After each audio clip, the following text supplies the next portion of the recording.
তো হ্যালো বন্ধুরা, আজকে সকালে কিন্তু আমাকে থানা থেকে ডাক পাঠিয়েছো। তো আমি ভাবলাম যে আমার নামে এবার কেউ কেস করলো নাকি।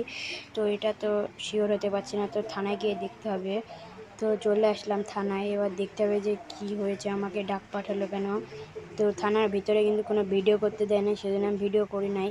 তো থানার ভিতর থেকে এসে তোমাদের সব কিছু বলতেছি, খুলে বলবো নিয়ে। তো চলো থানার ভিতরে কি বলে। তো ফাইনালি থানা থেকে ভিতর থেকে আমাকে বললো নাকি তুমি অনেক সাহসী ছেলে, সরকার খুঁচিয়ে তোমাকে পুলিশের চাকরি দিয়েছে। তো আমি তো এই কথা শুনে খুব খুশি হয়ে গেলাম, আর ভাবলাম আমি আবার কি করলাম যে আমার এত সাহসী ভাবলো।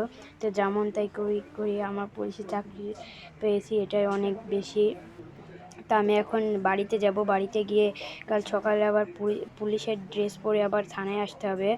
তো বাড়িতে বাসায় আসতে আসতে কিন্তু রাত হয়ে গেল, আর রাতে কিন্তু আমার কোনো কাজ নাই।